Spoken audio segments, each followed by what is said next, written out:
आत्मसात केलेला आहे. आणि म्हणून जेव्हा अति झालं त्यावेळेस आम्ही निर्णय घेतला आणि बाळासाहेबांची खरी शिवसेना काय आहे ते या महाराष्ट्राला नाही देशाला जगभरातल्या सगळ्या लोकांनी पाहिलं बाळासाहेबांची खरी शिवसेना काय आहे. आणि ती शिवसेना आणि सरकार त्यांच्या विचारांचं आणण्याचं काम आम्ही केलं. आणि म्हणून आमच्या पडवी आपण आमदार म्हणून तुम्ही आमचेच होते, आमचेच आहात आणि आमचेच उद्या पण राहाल. त्यामुळे वेगळं काही नाही, आपण सगळे एक आहोत. विकासासाठी आपण एकत्र आलेलो आहोत.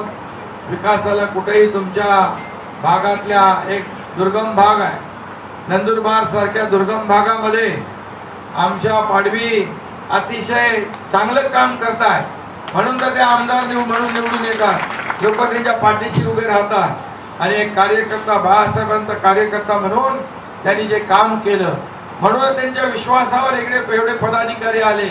आणखी लोक येणार. संपूर्ण शिवसेना तिकडची आज इथं आहे. पत्रकार मित्रांना माझं विनंती आहे की हे सर्व जे चित्र आहे हे चित्र डोळ्यामध्ये अंजन घालणार आहे. कोणी गेला की तो कचरा, कोणी गेला की तो चोर, कोणी गेला की तो गद्दार. एक दिवस मी म्हणालो होतो एकदा की आम्हाला सगळ्यांना कचरा म्हणणाऱ्यांचा एक दिवस कचरा झाल्याशिवाय राहणार नाही. ही नियतीचा खेळ आहे. नियती कोणाला सोडत नाही. आत्मचिंतन करण्याची आवश्यकता आहे, आत्मपरीक्षण करण्याची आवश्यकता आहे. कोण चुकतंय, काय होतंय.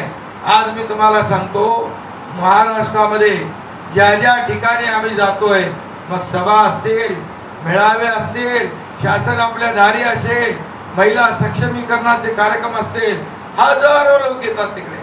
हजारो लोक कार्यक्रमात पण असतात, कुटुंब गर्दी असते आणि रस्त्याच्या दुतर्फा पण देखील भर उन्हामध्ये आमचे बांधव भगिनी त्या ठिकाणी स्वागतासाठी उभे असतात. हे चित्र पाहिलं की वाटतं की आपण घेतलेला निर्णय हा योग्य आहे.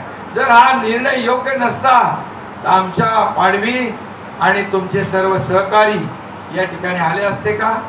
नसते आले. पाठ फिरवली असती, आम्हाला सांगितलं असतं साहेब तुम्ही चुकीचा निर्णय घेतलाय. पण 1.5 वर्षामध्ये आम्ही जे निर्णय घेतले शेतकऱ्यांसाठी, काल पण आपण सोयाबीन आणि कापसासाठी निर्णय घेतला, 4,000 कोटीचा आपण तरतूद केली. शेतकऱ्यांना त्यांच्या अवकाळी